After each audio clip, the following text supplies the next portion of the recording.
Welcome into the best in paranormal podcasting. This is Darkness Radio. I'm your host, Tim Dennis. Very interesting show coming up today, folks. We're getting back to basics. We're going to talk a little bit today about aliens and alien abduction. And a lot today about how we deal with abductees and trauma and the experience itself. Here's my issue with alien abductions. First of all, I've never been abducted, never want to be, would never wish it on my best friend or worst enemy. It's intrigued me, though. The experiences intrigue me. I know of people who have had these experiences. Fascinates me, scares me, and yet there's a part of it that almost feels surreal, not unreal, and I would never doubt anybody in their experience. But it feels so surreal. You know, we've had lesvelez on this program a couple of times now from Opus. And again, we'll, in the description of this program, give Opus's information so you can contact them if you've had one of these experiences, so you can reach out for help. Susie Ammerman, our guest today, is a certified hypnotherapist, and we're going to talk to her today about not only just alien experiences, we're going to talk about current and past lives too. We're really going to get into it today with hypnotherapy. I want to talk to her today deep about hypnotherapy. I have some past life questions, deep past life questions as well today. And we're going to talk about the benefits of hypnotherapy too. Really, this whole subject of hypnotherapy and trauma is a interesting topic. So I want to jump into it. Let's talk about Susie first and bring her on and talk about her right now. Susie Ammerman is a certified hypnotherapist, a regression therapist, both current and past lives. We got a lot to talk about today, folks. She's working towards the Life Between Lives certification at the Michael Newton Institute. She's a Reiki Master and a Yvonne Smith Experiencer Abduction Training Specialist. She's also affiliated with the Opus Experiencer Group, and she's always training and learning new methods. So let's bring her in right now to Darkness Radio. Susie, welcome to the program. Hi, Tim. How you doing? Thank you for inviting me. Doing very well now that you're here. We have a lot of ground to cover today. In fact, we may have to split this into a couple different shows because there's so much ground to cover. I want to start out, boy, let's just jump right into the weeds, shall we? I want to start out with the first topic I talked about today, and that's alien abduction. And then I want to get to past lives. I want to start deep. I want to end light today instead of starting light and ending deep. Okay. And then we'll get to Reiki as well. And actually, we'll talk about how you work Reiki in through and trauma. We'll have this common thread of trauma today, and talk about how you can work Reiki in not only with alien abduction survivors, but also with past lives. Because I think we'll talk as well about soul trauma and how it affects both. I know I'm jumping around here a little bit, but I think people will But it's all connected. There you go. People will get the connection there, and you've put it very well. With alien abductions, I stated it at the beginning of the program, I find it surreal almost. And I think that's because I haven't had the experience. But the idea that something would either come through a portal, through a wormhole from across the galaxy, or maybe right next door, drop in, take another being, and either conduct experiments or do whatever it is it's doing, and force that much trauma on another being, to me is unfathomable. But then I think to myself, well, we do that to monkeys all the time, or we do that to other rats, and we don't think a second thought of it. And we don't think about the trauma it's enforcing on that being. So my first question to you is, when you sit down with these people, where do you start? How do you open up to someone who's obviously has that much anxiety with them? And how do you get them to open up? Because some people obviously are very closed, but some people obviously want to spill it all. How do you negotiate that landscape? Well, first, I just sit down and talk with him. What's going on. I don't need to know too much information from the beginning because I don't want to taint the interview or try to sway it any one direction or another. I want to get the organic story from them of, okay, what's going on? We need a place to start. So where would you like to start? Whether they think they might have been abducted or they have some trauma, they don't know what's going on. And we can go into hypnosis and just find out what's going on. How are you feeling? Let's find a place to start, because you don't want to do any kind of leading and force the discussion to go any one direction or another. Mm-hmm. You want to make sure that you're following what their story is, not what you want the story to be. So that's the most important thing, is just guiding them through the process, not leading them through the process. Okay. And I understand that's important that someone gives you that story. And more importantly, and I realize it's not a one and done session, that someone doesn't just sit down with you, regurgitate their story, and they're done and they're fine. Here's my other concern, and that's this. We all go through issues in our lives. We all have problems, and there's times where we break down, where we just... we have overwhelming issues that go on. It's not just one problem, but many problems that compound, and then we have a mental break. Mm-hmm.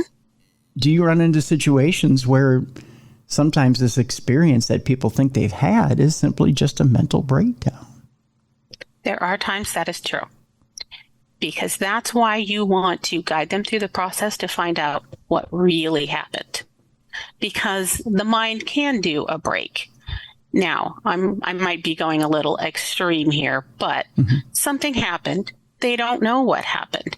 And maybe they felt it was safer for their mind to think, oh, I was abducted by aliens and blah, blah, blah, and this happened. And, they did these experiments because their mind may not have been able to handle what really happened. And there is a possibility, and again, I'm going to the extreme here just to make this transition of perhaps they were abducted by someone, maybe not aliens, maybe it was a person.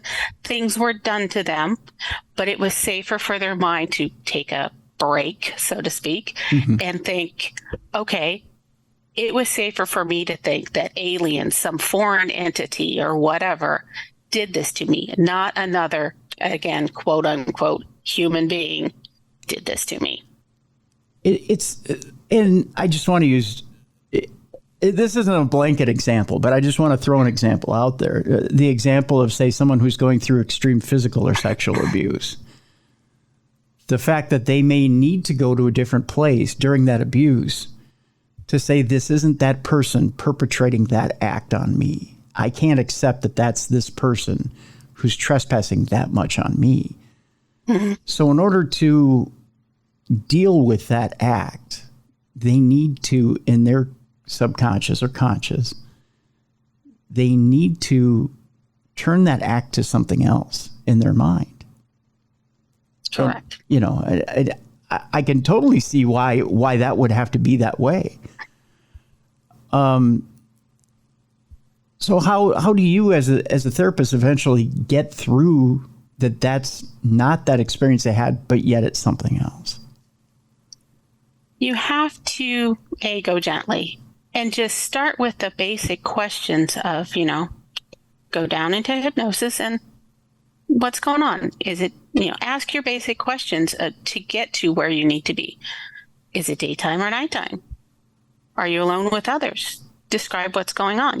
This is where the open-ended questions come from, and not trying to lead of, okay, tell me what happened on the night of this when so-and-so showed up. That's totally leading the interview, and you've already tainted it. Okay. Because you're trying to force it into a certain way of what you think it was, or perhaps even what they originally thought it was. So if you ask these open-ended questions, it's a lot easier for them to be to see what might have really happened versus what they might think happened. Okay. So once you've established that this scenario is actually a real scenario, that that they may have actually had some sort of otherworldly scenario. And by the way, I've got to think that it's still a little shocking after all this time that someone's had an otherworldly scenario. It is. Yeah. At this point,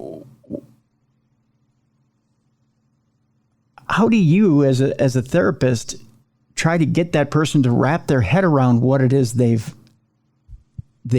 come across, and how do you get them as a person to realize that, first of all, it's not their fault, and second, how they deal with being powerless over that, and how do they regain their power over it? I generally just take them through step by step.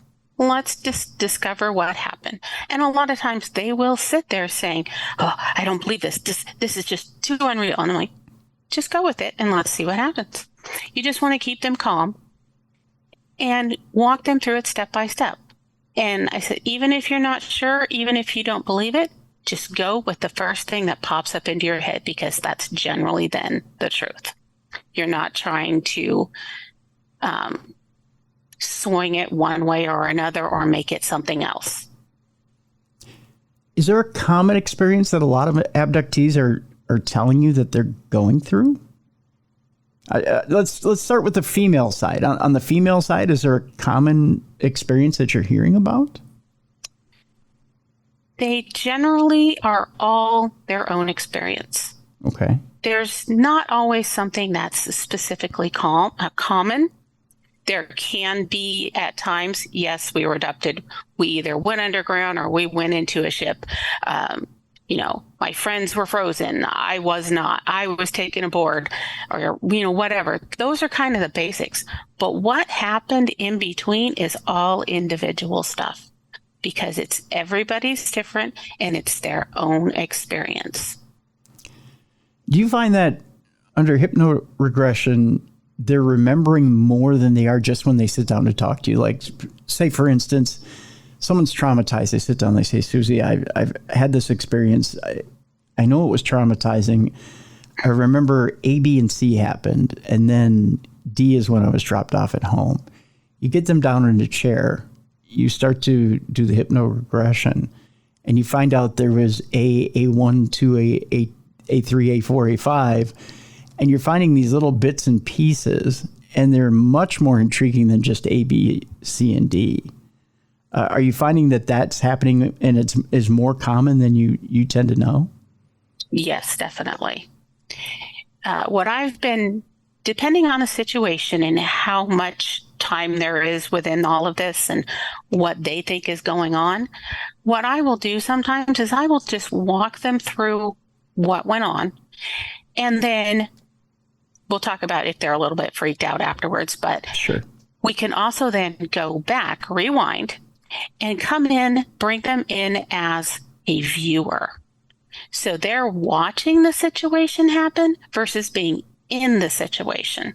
So it gives them a different point of view of what they're seeing.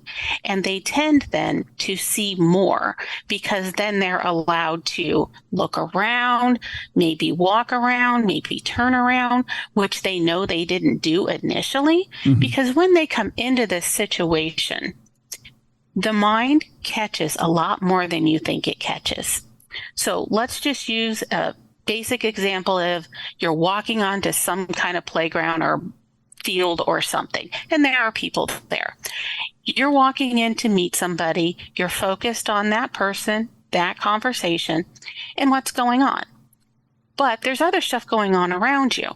If you take them in as the observer, they're walking along behind themselves of their previous selves of what happened whenever that happened, whether it was an hour ago or 20 years ago. And while they're doing that, they can look around and see what else is going on and what their brain caught while they were focused on something else.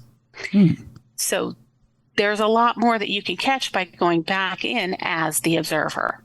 You may not catch all of the conversation that's going on because you were focused on what's right in front of you. You may catch some of it, but One person was like, I can't believe how much more there was. I was able to look around. I turned around. I knew that this person was over here hanging out with this person. I didn't realize what was going on. They were almost in a fight, all this other stuff that their brain caught, but they weren't necessarily focused on. So then they can focus on all this other stuff and pick up a lot more information. Interesting. Now, there's something really intriguing here, Susie, and that is you can take them in and they can look around as an observer. Obviously, at that point, they had to have gotten over some of that trauma by then, or you've walked them through to a point where they're a little more comfortable with their scenario. Because, I mean, obviously, you're not having them walk around and look, and they're still in an initial state of trauma, correct? That is correct. I am having them walk around just as the remote observer. Okay. So they're not involved at this point at what was going on previously. So their previous self is the involved person and going through it all. But the observer, it's like watching a movie. Okay, but still, I mean, if I'm still at the point of initial trauma and I don't even know if I can watch it as a movie, right? I mean, I take it this is some time after they've reported this to you that you're doing this. Yeah, okay. Yeah. Because I was going to say there's just no way that I would think even a couple of months after if I've reported this to you that I could sit and watch it even from the outside. It just, to me, I'd just be, I think, way too freaked out to even see the minutia of whatever happened. That's where the individual comes in. It's all about how they're reacting to that. And you can let them know, hey, you're just going to watch this like a movie. Let's try not to get too involved and see what we can find. And that generally helps them. And there are multitudes of ways you could do this, which can help. I mean, you can take them in just like they're watching a movie. So then that takes them one step further back out. Some people have gone in like they're in a play and they're actually on the set and, all of that and watching it. And then there was one guy, and I knew this guy was, he was a Trekkie. So I took him into the holodeck and showed it all from there. Okay. And he was like, this is really cool. Huh. So you got to find what works for them. And it's easier then to remove them from it and view it differently. So you got to sometimes get a little creative. And the holodeck thing, it just totally took him out of the trauma. And he was like, hey, dude, I'm in the holodeck. Let's watch this thing. Now, and obviously you have to stress to them that these things can't hurt you again. I mean, that's an obvious thing. I'm curious as to whether there's a better understanding of the mission of what these things are trying to do once they've viewed everything a second time from the outside. Do they get a better understanding of what life is out there once they've seen it from a different perspective? At times they do.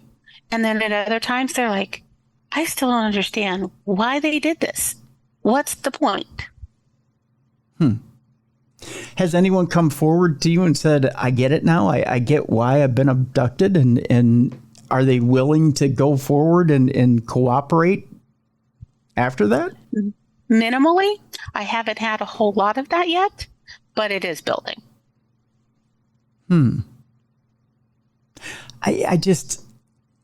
Because to me, it's completely baffling. I mean, I get that there's probably experiments. I get that there's probably a breeding program. But has anyone ever said to you that these things communicate with them directly?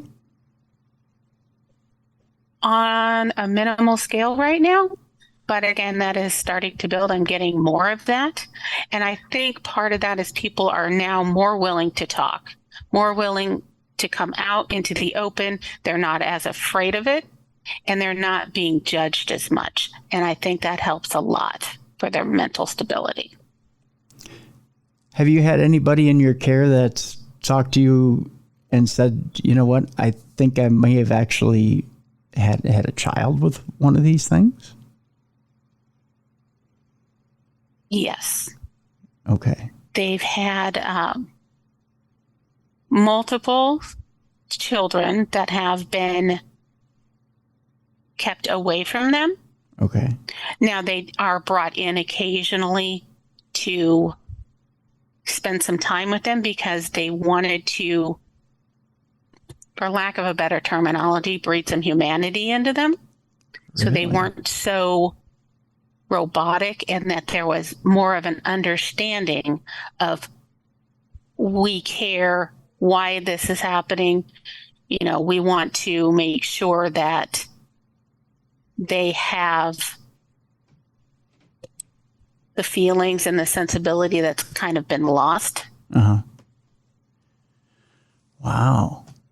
So if I may, and of course we're keeping things confidential here, is it a danger to the patient is there a danger there of reattaching to that child when the child's brought back? Is there feelings of loss there? Is there feelings of remorse that they even had the child in the first place? What goes on with that patient? The reattachment, yes. The remorse, that's still a question, because typically they're not given a choice of did they want to or not. It's already there. Do they see? Because it seems to me, if you have a child that's yanked away from you, do they even give the child a name? Do they have a name for the child? At times, but not always. Really? Yeah. It seems like such a sad scenario. I agree. You know? And that's part of where the trauma comes in, is they don't have that full understanding of what's going on, why, and why can't we have more communication with this child? Has there been anything told to them as to if they'll ever have a full life with the child? Not usually. Not that I've experienced. That doesn't mean it doesn't happen. Or even what the child's destiny is? Or what the child will be reared for? No, I have not come across that yet. So it's kind of a void. Yeah. That's incredibly interesting. Some of the things that have been bred out of the beings is what they're trying to breed back in, but they don't necessarily know what they're trying to breed back in or how to do it. And with minimal contact with who the parents, for lack of a better word, are, you know, it's going to vary. This is going to seem like because they don't understand that. It's going to seem like a weird thing to throw in there, Susie, but do you get the idea that these aliens have lost some sort of a soul, a divinity? Yes. Yeah? And that's what they're looking for? I think so. I think that's part of it. And the fact that that's what we possess? And that's what they're looking for? They're looking to see how they recreate the human soul? Correct, because they don't understand it. So they are not sure how to bring that back in. And it doesn't help that they're separating these parents from the children, or the children from the parents. Because they don't even understand that the connection is needed. So they may be misinterpreting that the soul can be grown, and not that the soul might be inherent. In other words, that the soul may be something that is inherent at birth, or is inherent as it's incubated inside the mother, or is sent down, if you will, from a heavenly place. I don't think they understand the soul really at all. And if it's something within the body, and this is even a question on Earth right now, is the soul within the body, or is it something outside of the body? Right. So they're just taking a chance and saying, make it more human by bringing it back, and saying, have some sort of interaction with this thing, make it more human. Right, but they don't fully understand what human is. Right. Interesting. That's incredibly fascinating. Huh. Well, that would be an alien concept then, wouldn't it? It would be completely alien concept. And this is a hotly debated thing right now in near-death experiences because of the soul sticking around. And they're talking about the life of, not, well, for lack of a better word, the life of the soul versus the current body and who's inhabiting it. Yeah. So the overall soul experience from life to life to life to life versus an individual life. And we'll get to we'll get to that here in the second part of the program, because we'll talk about past life regression and what exactly you have found out through that and how the soul cycles. I think that I'm intrigued by past life regression and the validity of what you're finding. That's something I want to talk with you about here in the second part of the program. I want to talk a little bit more about what you're finding with people who have talked about alien abduction and talked about alien experiences, because abduction isn't just the only part of it. People have had experiences with aliens and come in and say, I don't know if I ever remembered correctly. I've had these alien experiences, or maybe I've come face to face with them and I don't remember what it is I've had. When you're healing somebody, how does Reiki come into it? When you're talking to somebody who's had this trauma, how do you use Reiki to heal the trauma of someone who's been violated time after time by an alien force? Well, with Reiki, it's about the energy of the body. So what you're doing is you're looking for any kind of deficiency in one of the energy areas, and then cleansing that out and refilling the energy throughout the body. And that helps them to clear a lot of things, not necessarily everything, but it helps breathe that new, fresh energy into them. Mm-hmm. Okay. And that's the main part of it. So let's say they've got some trouble going on in their heart and in the heart area, not necessarily the heart.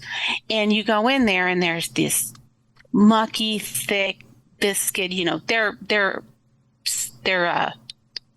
scanning their body, seeing what's going on and seeing what they notice, because you may not necessarily notice what the issues are, but they'll go in, they're scanning, they're looking, and they're like, oh, I have pain here, and this is just this mucky color. And so what we can do is we can go in and drain that area and then refill it with clean energy, the human body energy, and just rejuvenate them and get that energy flow going from the ground up and back down, and just make sure that flow is there. So for instance, if it is in the heart area, that color is green. And what makes up green?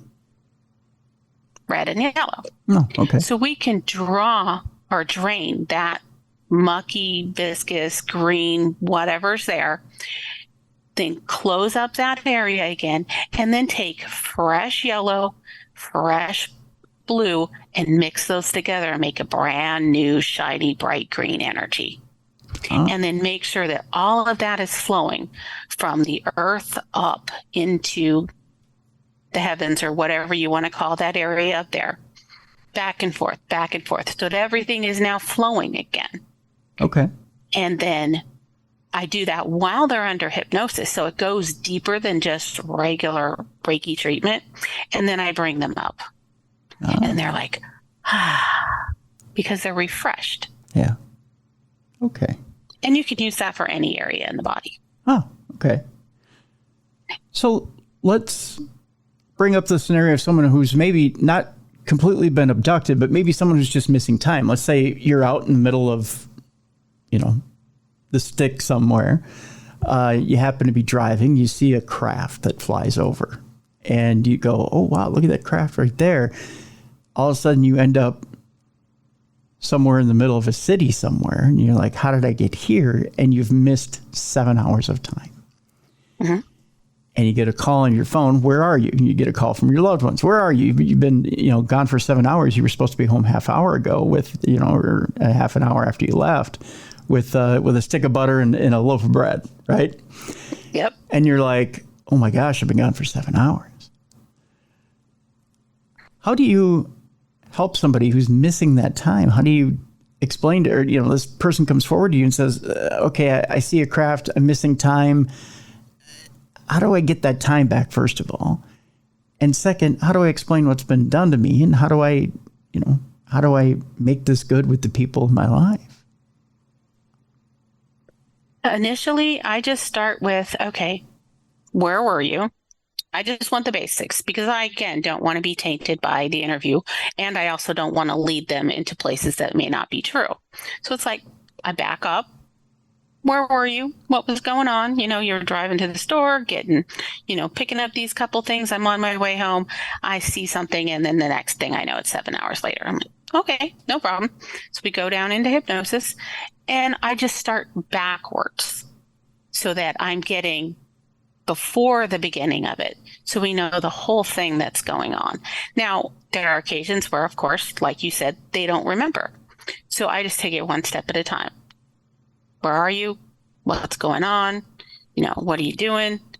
And then you say a lot of, and then, and then, and you just take what they said and just keep compiling that. So it's like, oh yeah, I was driving along the road and then I saw this light. Okay, describe the light, and then this happened. I'm like, okay, explain that. Where were you? What was going on? What did you see? Daytime, nighttime, the same stuff that you go with. And you just start building what happened little by little until you get through it all. Okay. So a lot of, and then, and you just take what they said and you just keep building. You work with people that I was here, I saw a light. Next thing I know, I'm laying under the table and it's 3 hours later and my friends didn't know where I was.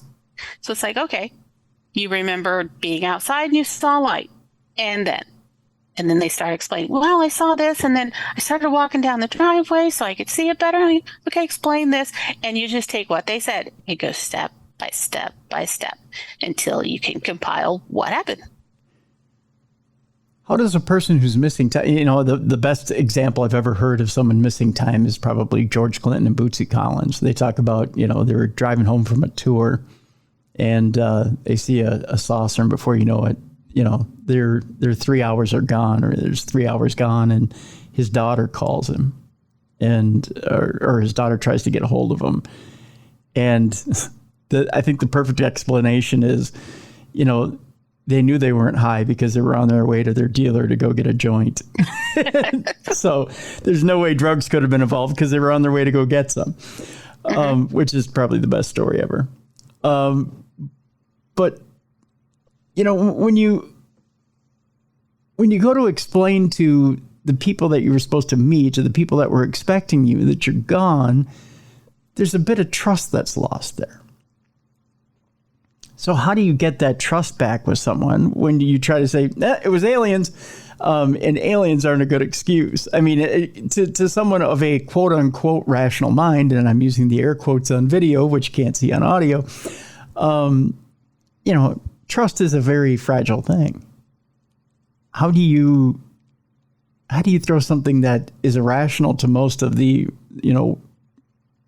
rational world and say aliens and have someone back you up and say, well, no, it was really aliens?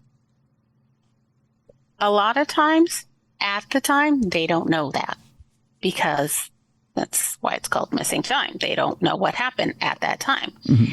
And they may not find out right away or 20 years, 30 years later, depending on when they start exploring this some more. I had someone that he was meeting some friends, and he brought his beer in. He went outside to have a cigarette, and then he wakes up somewhere else in the house. He's like, what the heck is going on? Discovers his clothes are inside out, and he's like, I'm going to bed. So he climbs into bed. He gets up later, and his friend's like, what the hell are you doing here? I thought you left. I mean, your beer's still in the fridge. We didn't even touch it. And he's like, what? And he had no clue until later when he wanted to figure out what was going on. He just kind of brushed it off with his friends because it was a party anyway. So yeah, he didn't feel like he wanted to explain it. Let me ask you this before we go to break, because when we go to break, we're going to switch topics. We're gonna deal in past life regression, and I even want to talk about it. It says on your website that you deal with near death experiences. I want to talk a little bit about that too. Okay, so I'm going to ask you for two scenarios. The craziest missing time story you've ever heard, and the craziest alien abduction story you've ever heard.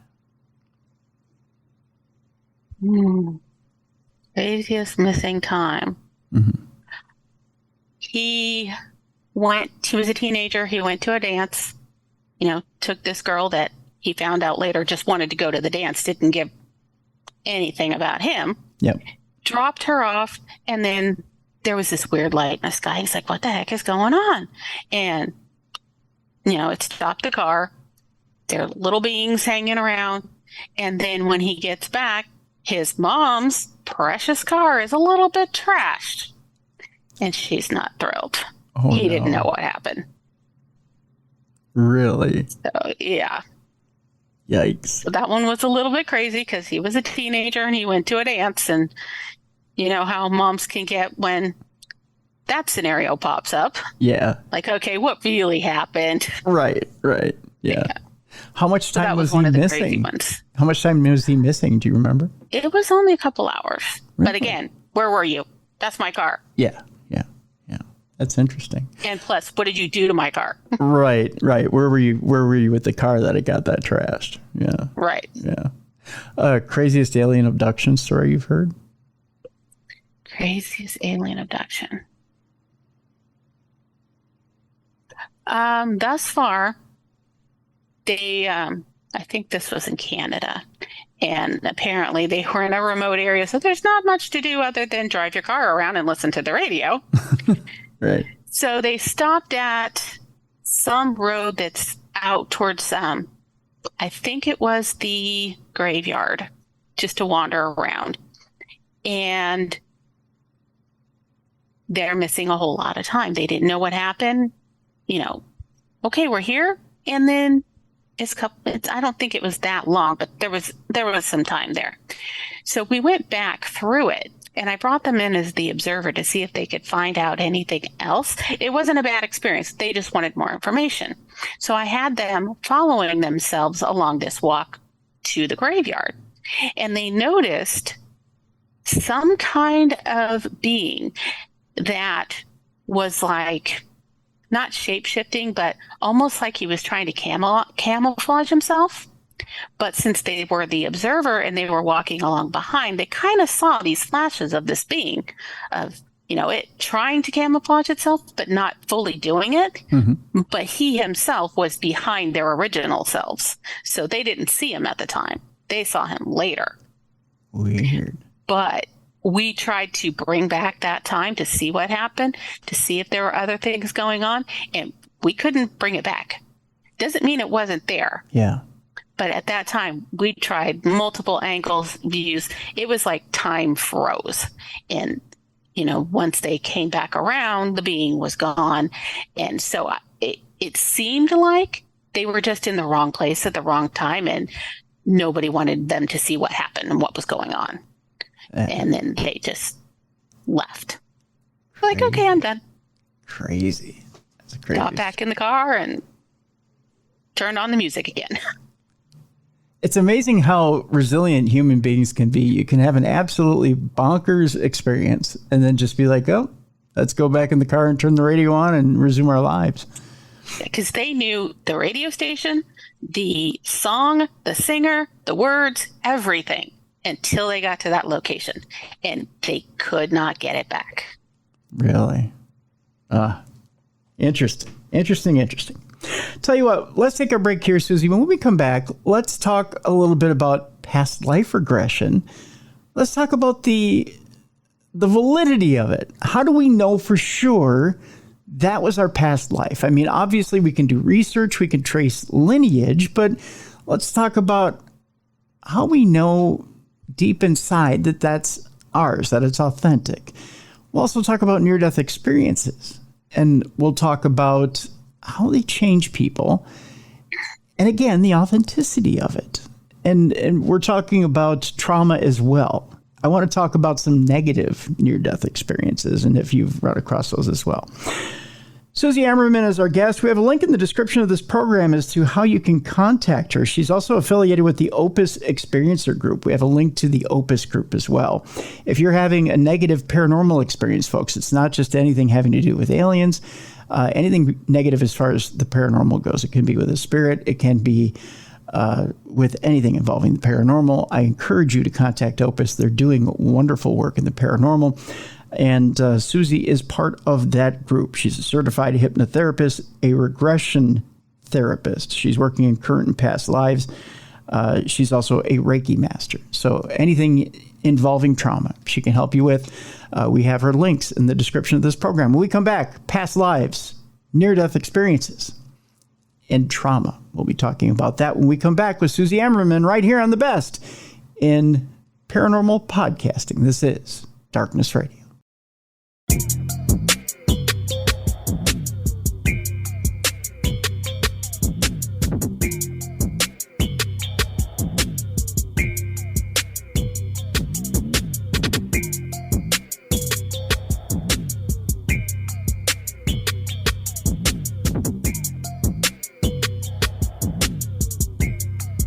Welcome back to the best in paranormal podcasting. This is Darkness Radio. I'm your host, Tim Dennis.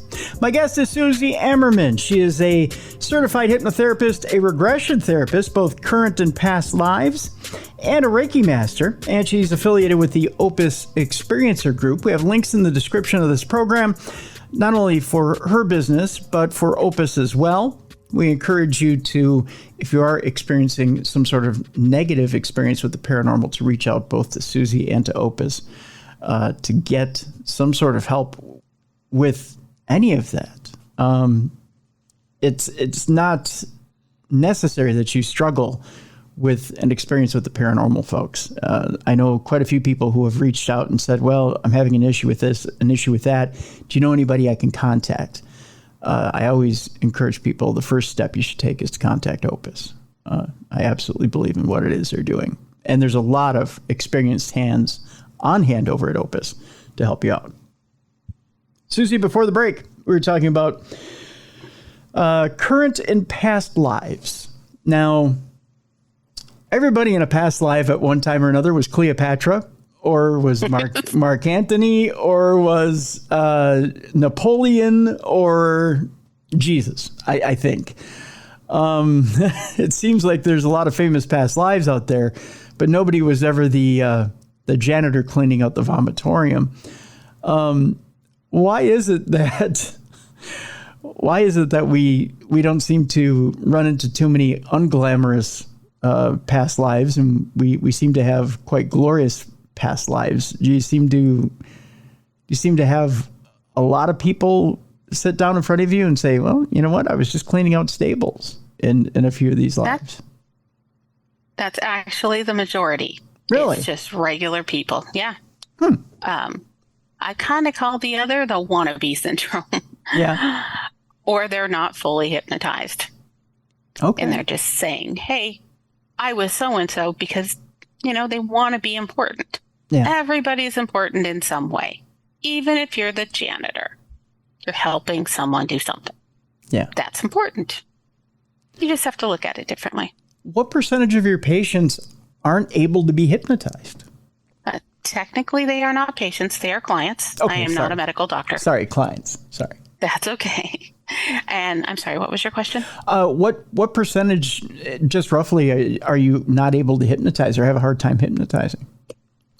It's actually pretty rare Really? that you can't. A lot of people say, oh, I can't be hypnotized, but they usually can. Okay. Now, the actual question is, do they want to be hypnotized? Because if you don't want it, it's not going to happen.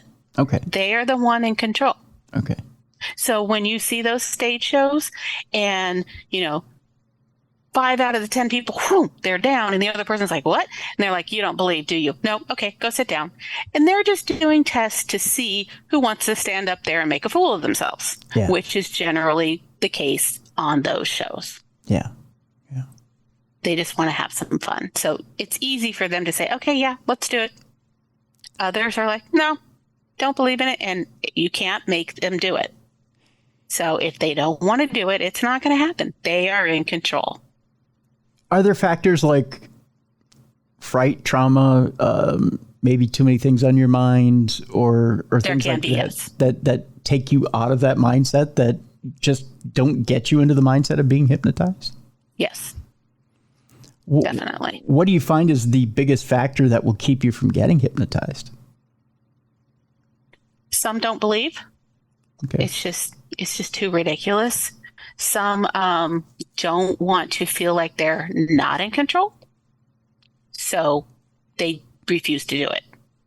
Even if it's at a subconscious level, they don't want to do it. It's not going to happen. Okay. But for the most part, if they're coming to you for help, they want something. It may take a little longer with some people. You may have to do multiple inductions and try a couple times. But if they want to get there, they're going to get there. But again, you just let them know you are in complete control. If you don't want to do it, nobody can make you do it. And, that's the main thing right there, is you're in control. If you want it to happen, it's going to happen. With the past life scenario, when you sit down with the average person and you realize that, let's say in this life, things are not going well. They're not having a good life, put it that way. Are you finding that the tie to having I don't want to say horrible life, but let's put it that way. The tie to having a horrible life, is it necessarily tied to the fact that they've had successful lives in past lives? Or is it a carryover or a karmic carryover from the fact that they did, let's say, horrible things in past lives? Are you finding karmic ties to past lives? Yes. And there are ways to clear those. Really? So the main thing is, you go through that life and you just need to discover what happened, and maybe then you can find out why this, why that, and then be able to clear it from this life and what comes in the future. So how do you do that walk backwards to figure out what it is that tripped you up in this life? You want to take them back into the previous life, and then you just carefully walk through that life. Find out what happened. Find out if there were any traumas, what those traumas were. And then when you get to the end of that life and you're taking that last breath, at that point you can do something that's like a past life review. And you just go through a bunch of different questions of, why this, why that, what happened, is this serving you now? Is there a contract that you made in that previous life that, does it still need to be kept? Does it need to be modified? Does it need to be just taken out? And then at that point, based on what they decide they want to do with that information, you can then modify, get rid of, cancel that contract, and then clear it for the future. So that if you say something like, I will always, or I will never, that carries over.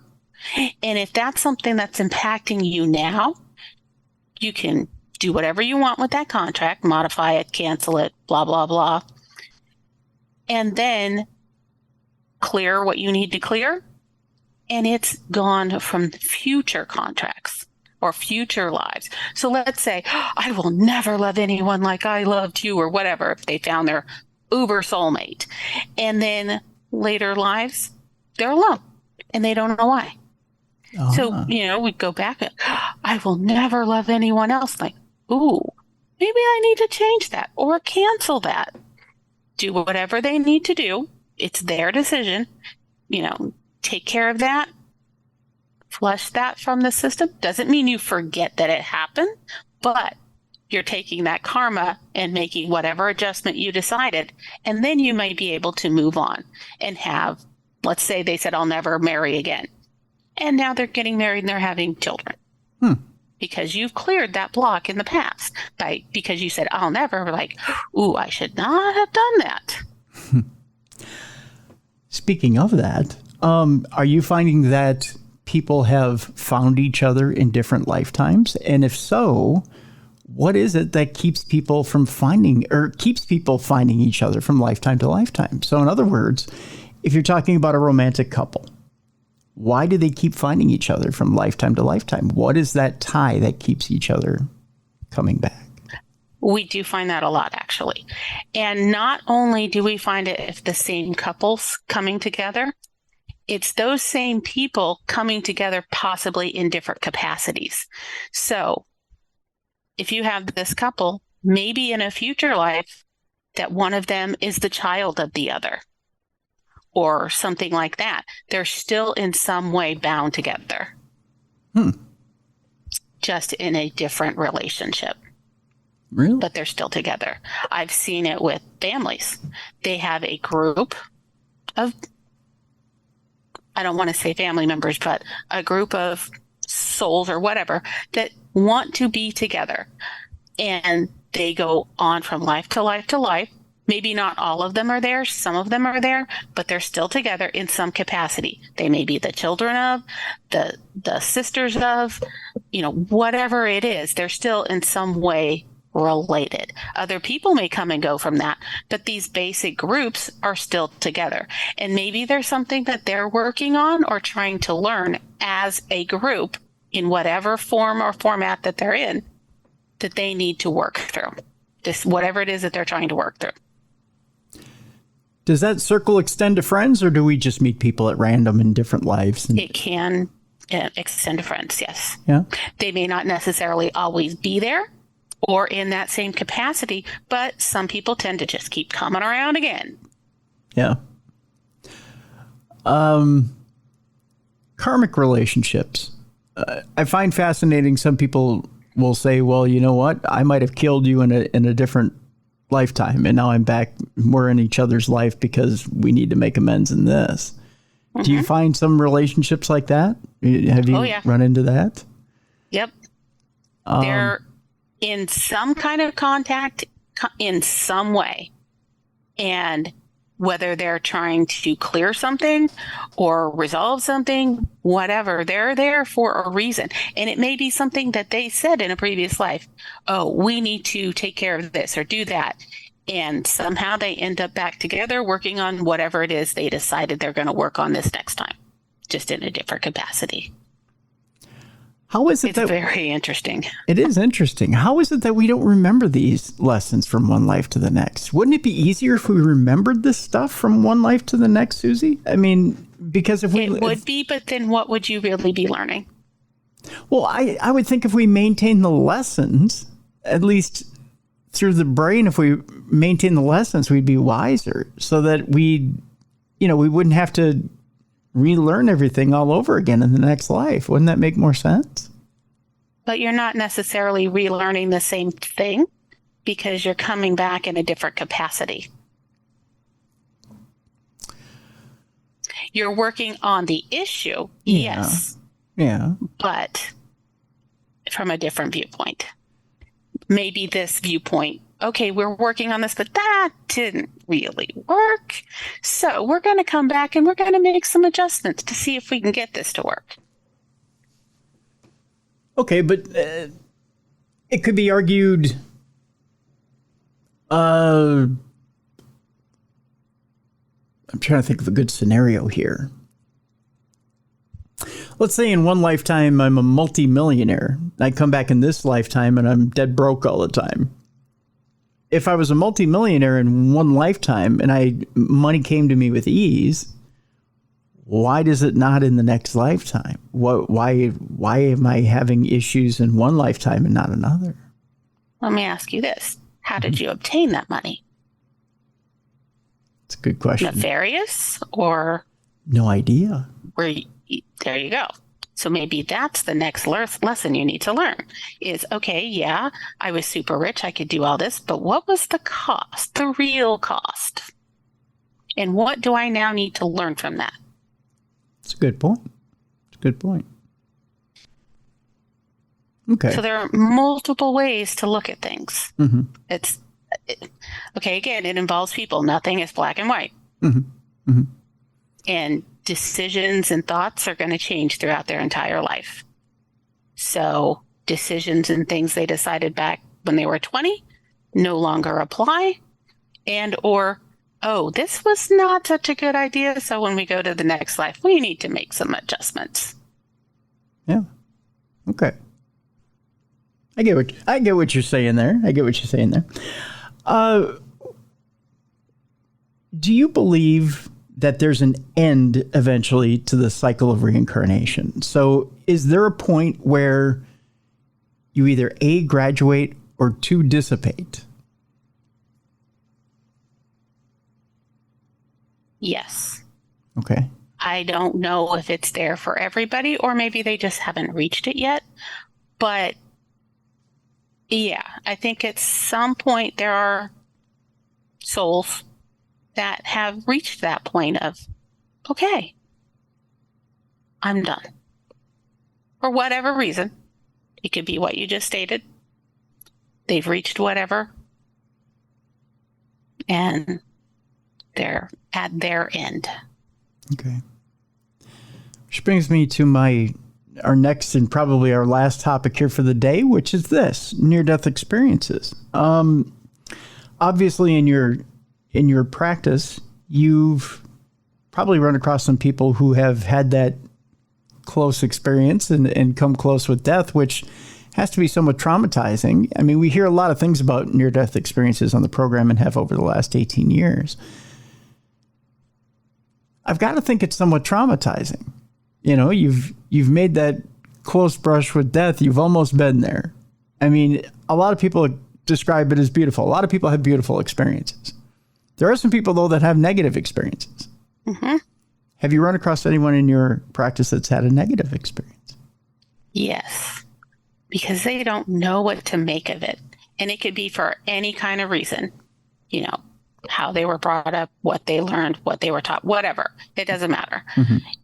And it's just something that's so shocking to them and so out of what they have experienced thus far that they're just, I guess, completely flummoxed. Can you tell us about it briefly?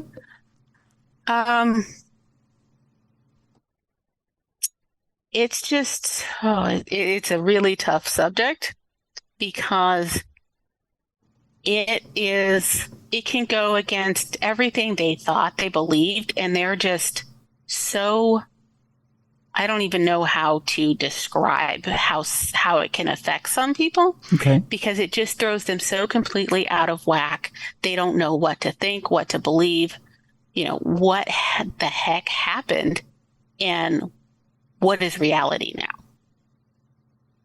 And some are just lost and they have to find a way back. Now, there are as many experiences as there are people and reasons of why these things happen and how it affects them. And the brain is a fickle thing of how it affects people. So I don't know if you've read that book, Coma, but that's prime example of things that could just throw you for a complete loop because you're catching a glimpse of what is in between and what's going on with your soul, your eternal life. Not just what you're doing right now or what you were just leaving. And that thought alone can leave people just utterly like, what the heck? Mm-hmm. And they don't know where to go next. Is there a way, with someone who has a negative NDE, is there a way to use Reiki to try and calm the trauma just temporarily until they can come to grips with the fact that things need to change? Or do you let them stew in the trauma for a bit because that's a motivator? Not necessarily Reiki, but if you do the regressions and find out what happened, you can then sometimes go in and clear that negativity. You're not going to forget it. It's still going to be there. But you can say, okay, especially if you're talking about something that happened maybe in a previous life or in this NDE, you caught a glimpse of another life and you've got stuff hanging over from that of, oh my God, what do I need to do with this? I need to clear this energy, focus on it, and figure out where it belongs. Does it belong in this current life, or is it something that needs to go back to where it originated, possibly a previous life? Find out what that is, and then say, okay, we need to clear this. Here's what's going on. Here's what happened. And then this belongs here, not in my current life, for a better word, or my current what's going on, current soul level, and make peace with that. And then they can be able to say, okay, let's leave this back where it belongs. It doesn't need to be brought forward. And then they can begin to heal. A lot of times, I know that sounds a little confusing. No. It doesn't sound confusing at all. It's very similar to doing like a past life regression, right? Except you're clearing something that is brought forward possibly in between or even in your current life that no longer belongs. And you need to clear that, make peace with it, and then say, okay, I need to leave that behind, and now we can move on. A lot of people, when they've had a near-death experience, feel like they've been separated from home. I mean, that's the best way and when they've had a positive one, feel like they've been left behind, for lack of a better term. Mm-hmm. How do you reconcile that with them? How do you? That's a different type of trauma. It's almost like being abandoned. How do you? It is. How do you tell them, and how do you work through that with them to tell them that, you know what, it's a short life, that it truly wasn't your time, and that's not something to take personally. It's a lesson to, you know, to digest and to make the best of what you have now. How do you kind of hit that one home? It has some similarities to a past life, but it's still in possibly your current life. So you need to kind of do the same thing, evaluate it. Is this where I still need to be? Do things need to change? Do I need to move on to whatever this is? The unfortunate part is it involves other current people. So it's not always just a discussion with the person that had this experience. Now, I work with the person, but they also have to consider who else is in this life with them, mm-hmm. and what they need to do for it to make sense for them to heal. And there are times where, okay, this has completely interrupted stuff, and I really need to let it go for the sake of being whole and better, and other relationships may end. That's something that only they can decide, and where they need to go next and make peace with themselves. That's a more difficult one, because you're dealing with, even if you're traveling elsewhere, you're still involving current people. Okay. So there's a little more work involved in that. Okay. With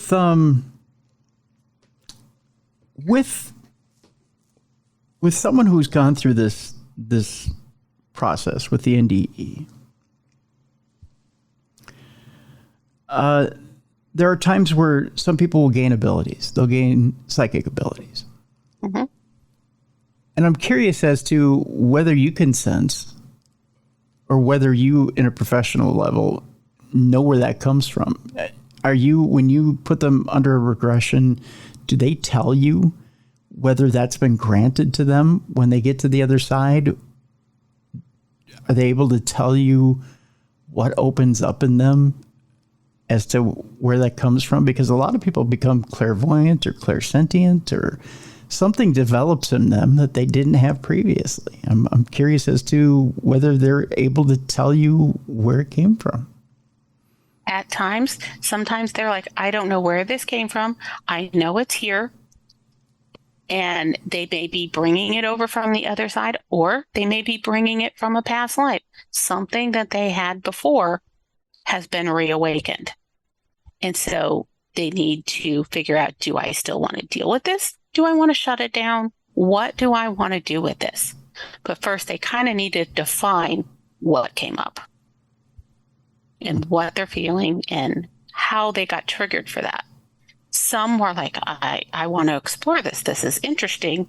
You know, maybe they caught a glimpse of something in either a previous life that got brought forward or from the other side that they now think was granted to them to take forward. And then what do they want to do with it? Yeah. And that, again, involves other people in their lives, which is going to require different kinds of work because they may or may not accept that. And then what to do with it going forward. With the combination of hypnosis and Reiki, do you feel like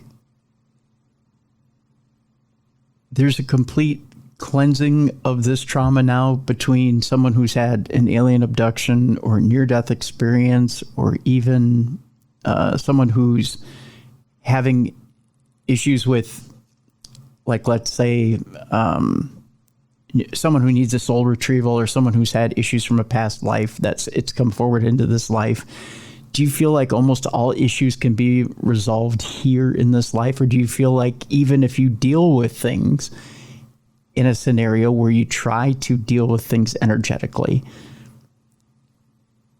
do you still have issues where maybe it can carry forward into the next? Or do you feel like you can stave things off here? Is this can you plant your flag here and deal with it here? Or have you seen some scenarios where you're like, you know what? As much work as even you're doing here now, there's just sometimes that little stain that it may carry over. Yes, that is true. I believe that it can carry over. Now you can, like I talked about a little while ago, okay, this I want to leave in a previous life, and this is it. I want to cancel this contract and go on without that. But there are times when it does carry forward. And they have to decide, do I want to utilize this? Is this a help to me or not? And then decide what to do with that then. What types of things would be a help that you'd want to carry over to the next life? That depends on the person. Okay. Some people would want the psychic abilities. Oh, okay. Yeah. Oh, this is great. I can help people do this, or, whatever it might be, and how it manifests. It's going to manifest differently for every person anyway. But are they afraid of it? Because some people are like, oh my God, I don't want this, and they just want to shut it down. Right. And then find a way to shut it down in their current life. And then if they get to a past life review, okay, I want to cancel this contract. I want this to be gone. I don't want it to move forward. This freaks me out. Okay. So then there's those questions afterwards of, okay, now what do I do with this as I move ahead? All right. Well. And that's where the whole soul journey comes in. Okay. Okay. Because it's part of that journey of the overall journey, not just the life to life to life journey. Is there one part of the journey that's more important than the others? I mean, is there one point where you think, you know what, I've hit my highlight, nothing else is going to matter after this? I want to say that's I don't want to say inappropriate question, but Okay. you don't know what's coming. So True, how but can you answer that question right now? But don't you think Napoleon pretty much hit his peak? I mean, at that point, or I mean, you know, there's kind of, don't you think there's kind of highlight areas to your life journey, and then that's, you know, that's about as good You as may it's going to think get. so, but what comes next? I mean, We had a third Reich. Is there going to be another one? Gosh, I'm just saying, not. as in if you think about Hitler. Yeah. No, I know. I mean, let's hope not. But Yeah. But yeah. But I get what you're saying. It's just that I mean the possibilities are endless. But I see what you're saying there. But I mean, you know, it's hard to top Broadway, right? True. Yeah.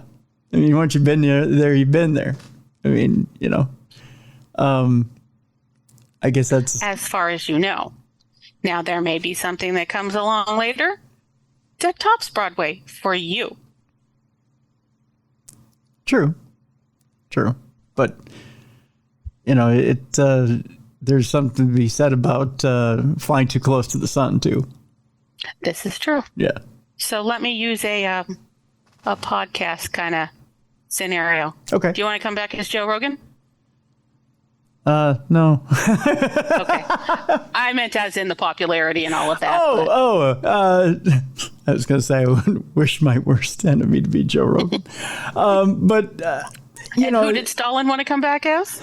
as far So I'm just thinking in different terms. as far as numbers and stuff, sure. But I'd rather be me. Okay. But yeah, I mean, if you you're a better talking person. if you're talking numbers, sure. But you know, you never. I mean, you have to be careful who you want to choose to be. Yes. Yeah, But I was just trying to think of who wants to one up somebody sure. in the past. Yeah. I'm just being a smart ass. That's all, Susie. That's okay. Yeah, I mean, I get what you're saying. Yeah, but then you could say, well, I mean, there could be bigger standards. You know, when I was in radio, the idea was, well, you know, who's gonna top, let's say Art Bell. Well, who topped Art Bell? Rush Limbaugh. So, you know, there are other records to be broken, you know, as far as syndication went. And what your point of view is of that record. Well, I'm just talking straight numbers. You know, Oh, okay. I'm just talking straight numbers. I'm not talking about, you know, slants or anything like that. So, Okay. I mean, there's that if you talk about syndication numbers. So, and amount of people listening at one time. So Give me Casey Kasem any day. actually, yeah, well, Casey's numbers didn't even, I mean, pale in comparison, but Casey's probably one of the most played ever in the history. If you talk about actual plays or actual listeners, when you talk cumulative throughout the decades. So, yeah. But then you get into semantics. And then you talk about, okay, we know what generation you're from. No. I love Casey Kasem. I listen to him every Saturday. Yep. Yeah. So, no, I listen to American Top 40 every Saturday. So, yeah. In fact, I used to have to spin it up at a station. So, I still have You one. probably did. That's why I brought up Casey Kasem. Yeah, I still have one Something foot. you know. I still have one foot in the radio world. So, I know you know, Susie. So, yeah. So, interesting discussion today. But yes, there's different heights, I guess, that you could. I guess you could go on the soul journey, but then I guess really, if you want to graduate to being a guide, you could, right? This is true. And that's, I guess, a discussion for another day, right? Mm-hmm. Yeah. And even with the guides, I think that they trade off because it's not always necessarily the same guides. It depends on what you're working on. You may need these guides over here to do this, and then they take a back seat when it becomes something over here. Yeah. And I think it's the same thing with the souls. If they're doing their work in whatever you want to call the soul world, it's not just one group of trainees and teachers. I think they trade off. Yeah. Yeah. All right. Well, Susie, you are available through Opus if people have issues. You're also available on your own. We have links to both in the description of this program. I encourage people to contact you should they be having issues, whether they need issues with past lives, or they have issues in the paranormal, need a past life regression, need help in a Reiki context, your Reiki Master, whether they need help with hypnotherapy issues or hypnotherapy techniques. Again, the Opus seal of approval is a huge seal of approval in this business, and I encourage people to seek out Susie and seek out Opus for any help you may need. Susie, I want to thank you so much for being with us today. Thank you for inviting me. It was a great time. Yeah, thank you. I want to thank Susie Ammerman for being on the show today. By the way, we got links in the description of this program to get a hold of Susie if you are under any type of oppression, or you want a past life regression and you want that infused with some sort of Reiki to help you get past whatever type of trauma you're under. Susie is around in order to help you with that. She also is working through Opus. We'll have a link to Opus as well in case you're going through some sort of oppression or trauma and need help with that. By the way, I want to thank Susie for sending me a note. She sent me a nice email wishing me a happy birthday this week, so I appreciate that as well. I also want to thank all of you who reached out to me on social media and by text and email and by gosh, any way you could get a hold of me, Pony Express, however you got a hold of me to wish me a happy birthday. You know, I every single year I've done this show now, I've had a ton of you reach out to me and wish me a happy birthday. And you know, I count my blessings every single year that you guys take time out of your busy day to think of me. And I count myself as fortunate. You know, there's so many people that feel like they're alone in the world, and I have nothing to complain about. I don't have a thing to complain about. You know, sure, I get the occasional bad review like I did the other day. Yes, somebody actually complained about the Michigan Paracon joke. You remember when Travis and I were talking about, I made a joke to one of the bigwigs at Michigan Paracon about what I was going to do my talk on. Yeah, somebody said they quit listening to the show because of that, which I doubt that was a real review on the website or on Apple Podcasts. Some people have thin skin. By the way, if you think we're going to stop doing humor on the show, it's not going to happen. Yeah, you might as well just unsubscribe right now. I'm sorry. I don't live my life without a sense of humor. Doesn't happen. It's never going to stop. I don't know what you guys are expecting, but I don't know. So if you don't have a sense of humor, it's time to stop listening to the show. I don't know. Especially one that's a little off color. That's just how I live my life. That's being a dentist. You can't be part of the dentist family if you don't have a little off color sense of humor. Just saying. Where was I? Anyways, we were sailors, by the way. My grandfather was a sailor in World War II. So there you go.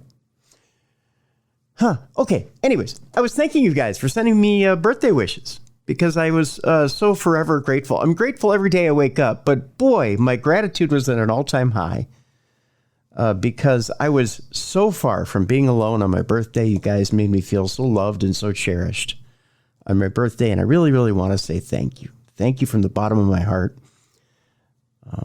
I was overwhelmed with gratitude and love on my birthday, and I don't know what to say. I posted a picture on Facebook today, just as I'm taping this, just showing you what 54 looks like when you've been filled with love. That's all. And working hard, because I've been working hard since I had the heart surgery on really taking care of myself. And I think I look a hell of a lot better. You know, I had to go and renew my license quick story for you. Had to go in, renew my license. And believe it or not, since heart surgery, I've lost 45 pounds. It's true. I've lost 45 pounds. And a little bit of the brightness has returned to my eyes. And even in my smile a little bit. And I was hearing this all weekend long at Michigan Paracon. And I thought that was really cool. Thought it was a cool compliment, right?